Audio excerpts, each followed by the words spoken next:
You're not having sex, but you may not have a sex problem. Our sex life used to be amazing, but now we're more like roommates than lovers. I'll tell you something, that is a big boat. You know the old story about if a couple puts a jelly bean in a jar every time they have sex the first year of their relationship, and then takes a jelly bean out every time they have sex, there'll still be jelly beans in the jar 30 years later. Oh my God, what happens to us?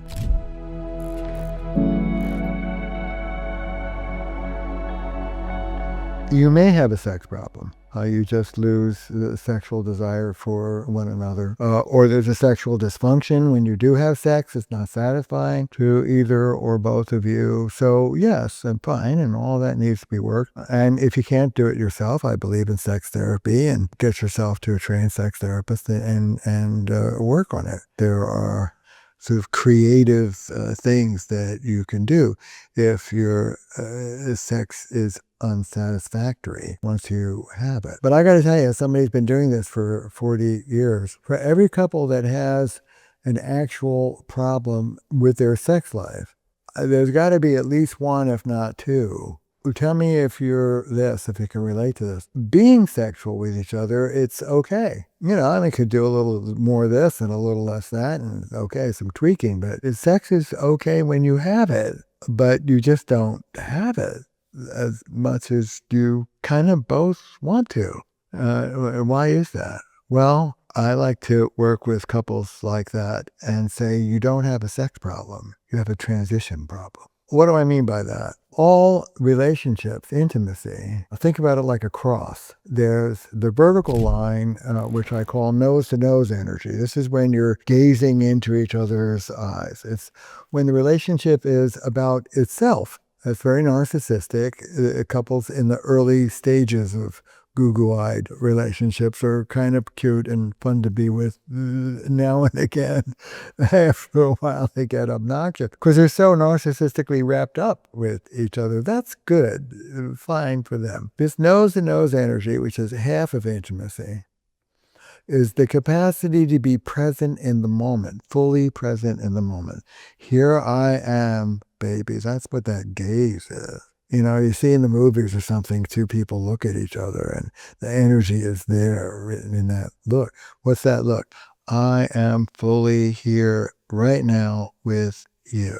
I am here with you, nose to nose, eyeball to eyeball, belly to belly. I am here. And that energy is erotic in the broadest sense. It's the life force. It's creative, it's vital, and it is sexy, nose-to-nose energy. The other part of intimacy, the horizontal line, is side-by-side energy. Here, the couple is in harness together, doing what needs to be done, paying bills, meeting the mortgage, raising the kids, going to work, doing the dishes. And this is the capacity to sustain connection over time. And the energy of this horizontal line is domestic. It's stalwart, it's responsible, it's grown up, and it's boring. It's pretty stolid energy, but it's responsible. And you need both.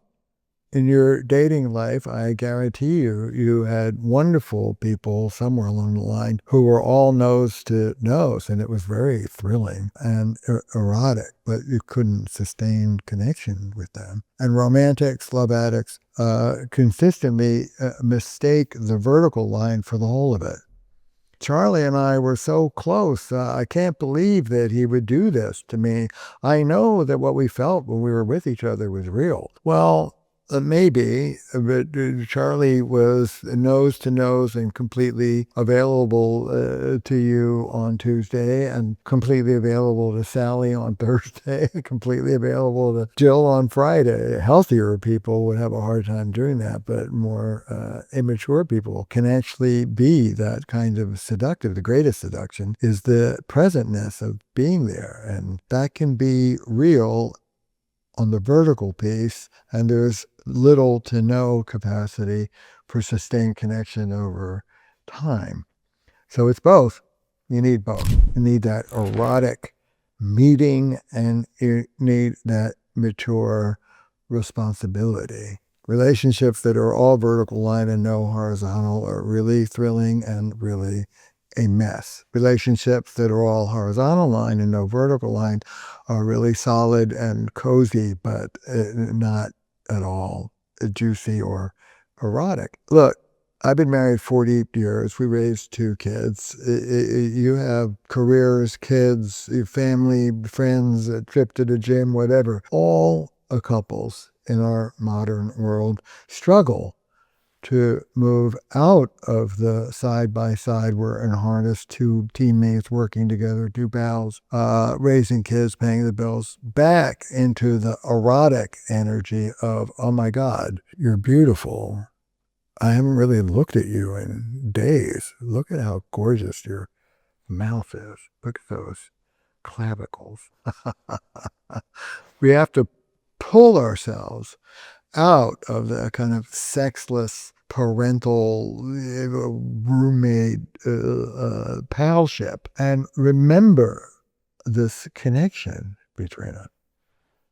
We have to go from here to here in order to be sexual with each other. And a lot of the couples that I work with, once they're here and they move into being sexual, it works just fine. But getting from here to here is a real problem. You know, couples therapists all over the world say, well, leave the kids and go to a hotel for a weekend, get a massage and a nice dinner and go have sex. And people generally can. So that's great, but we can't be doing that on a regular basis. The trick is how to get from here to here in the middle of your life. And that is not so easy.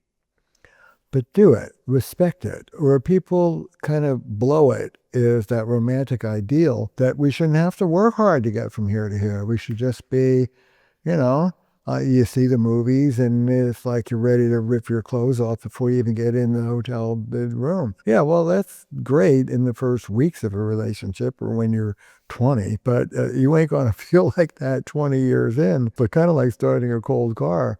But once it warms up, it warms up. Let go of your romantic expectation that desire should be right there and instantly available. You might have to work a little hard at some warm up, but when you warm up, you warm up. Ask each other what warm up looks like. The other difficulty is a lot of people move too quickly and they're not patient. Be patient. Accept that you're not in the first weeks of your relationship and you're starting off cold. And that's okay.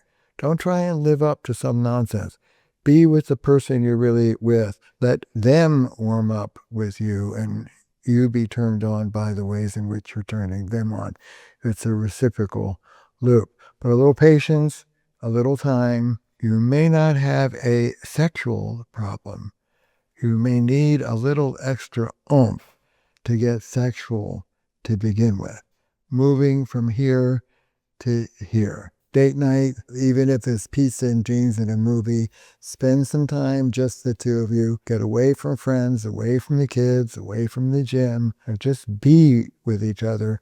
Remember that you're lovers before you try to be lovers. You have to put some energy into remembering that.